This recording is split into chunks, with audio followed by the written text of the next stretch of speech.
Hi అండి. ఈరోజు video వచ్చేసి టేస్టీగా ఉండే బగారా అన్నం చేసి చూపిస్తున్నాను. కమ్మగా ఉంటది, సింపుల్‌గా అయిపోద్ది. ఈ బగారా అన్నం ఒక్కొక్కళ్ళు ఒక్కొక్క డిఫరెంట్ స్టైల్‌లో చేస్తారండి. నేనైతే చాలా సింపుల్‌గా చేసి చూపిస్తాను. మీరు కూడా ఒక్కసారి ఇలా ట్రై చేయండి. నిజంగా చాలా నచ్చుతది. వెజ్ కర్రీస్‌లోకైనా, నాన్ వెజ్ కర్రీస్‌లోకైనా కాంబినేషన్ అయితే అద్దిరిపోద్దండి. ఇంకా లేట్ చేయకుండా ఈ బగారా అన్నం ఎలా చేయాలో ఒకసారి చూద్దాం రండి.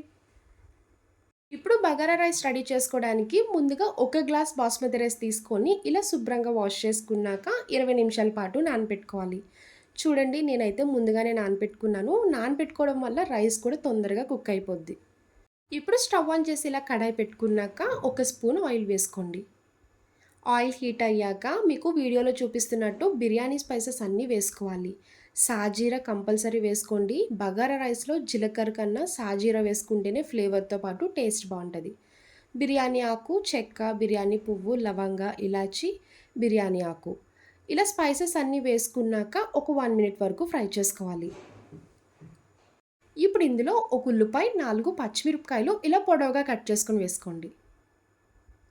ఉల్లిపాయ ముక్కలు ఒక 50% కుక్ అయ్యే వరకు ఫ్రై చేసుకోవాలి. ఇలా ఉల్లిపాయలు ఫ్రై చేస్తున్నప్పుడే గుప్పుడు పుదీనా వేసుకోండి.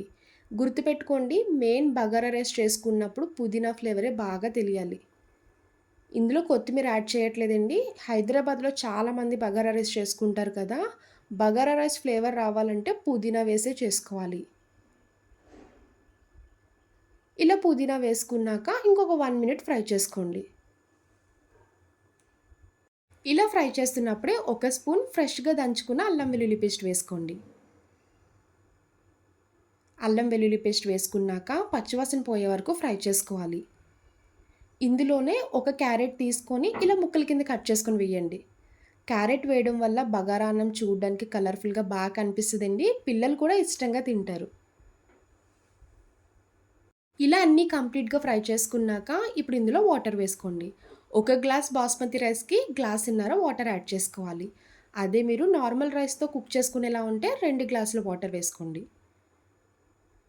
వాటర్ వేసుకున్నాక మీ టేస్ట్‌కి తగ్గ సాల్ట్ వేసుకొని ఒకసారి గరిటెతో కలుపుకున్నాక మూత పెట్టి ఈ వాటర్‌ని ఒక 1 మినిట్ బాయిల్ చేసుకోవాలి. చూడండి వాటర్ ఇలా బాయిల్ అవ్వాలి. ఇప్పుడు మూత తీసుకొని నానబెట్టుకున్న రైస్ మొత్తం వేసుకోండి. రైస్ వేసుకున్నాక ఒకసారి గరిటెతో కలుపుకొని మూత పెట్టి మీడియం ఫ్లేమ్‌లో 5 మినిట్స్ పాటు కుక్ చేసుకోవాలి. ఇలా లిడ్‌కి మీకు హోల్‌లా ఉంటే టిష్యూతో కవర్ చేసుకోండి. ఆవిరి బయటకు పోకుండా బాగా కుక్ అవుతది. ఇలా రైస్ కుక్ అవుతున్నప్పుడే మిడిల్‌లో ఒకసారి మూత తీసుకొని కలుపుకోవాలి.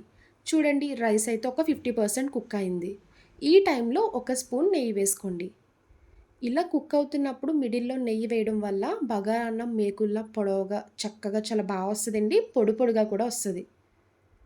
మీకు తిన్నప్పుడు కూడా కమ్మగా చాలా బావుంటది. నెయ్యి వేయడం మాత్రం అస్సలు స్కిప్ చేయొద్దు.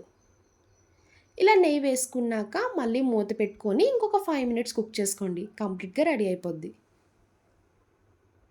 5 మినిట్స్ అయ్యాక చూడండి బగారన్నం అయితే కంప్లీట్‌గా రెడీ అయిపోయింది. చూసారు కదా రైస్ చాలా సాఫ్ట్‌గా కుక్ అయింది. ఎక్కడ ముద్దవ్వకుండా ఈ విధంగా పొడి పొడిగా కుక్ చేసుకుంటే తిన్నప్పుడు చాలా బావుంటది.